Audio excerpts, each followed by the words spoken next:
சந்தோஷமா இருக்கேன் அப்படின்னு தானே நீங்க நினைச்சிட்டு இருக்கீங்க. ஆனா நான் சந்தோஷமா இல்ல. எனக்கு இங்க எதுவுமே பிடிக்கல.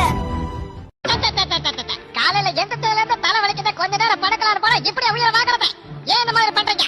கொஞ்சம் கூட உங்களுக்கு நாகரிகமே தெரியாதா?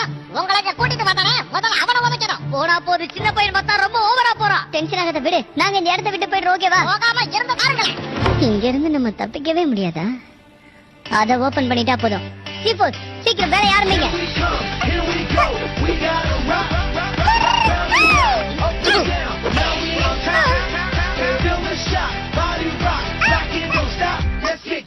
நீங்க எல்லாம் இதுக்கு முன்னாடி சர்க்கஸ்ல வேலை பாத்தீங்களா? சர்க்கஸ்ல எனக்கு பிடிக்காது. அந்த மாதிரி எல்லாம் ஒண்ணும் இல்ல. சீக்ரெட் ஏஜென்ட் ஆகணும்ன்றதுக்காக எங்களை ஸ்பெஷலா ட்ரைன் பண்ணிருக்காங்க. அதான் நாங்க தான் ஜீபோஸ்.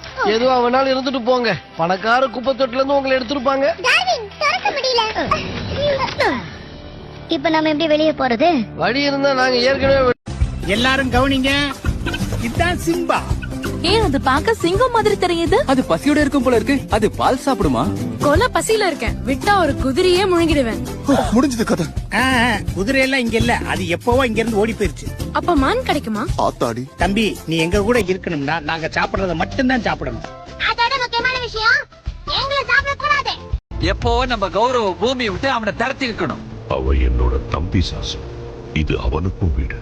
நான் அரசனா இருக்கிறவர அது மாறாத. ஆனா ஒரு ராஜானா எங்க வேணாலும் போலாம்ல. எதை வேணாலும் எடுத்துக்கலாம்னு நினைச்சேன். மத்தவங்க எல்லாம் கிடைக்கிறத எடுக்கிறதுக்காக தேடுவான். உண்மையான அரசன் கிடைக்கிறத எல்லாம் கொடுக்கறதுக்காக தேடுவான்.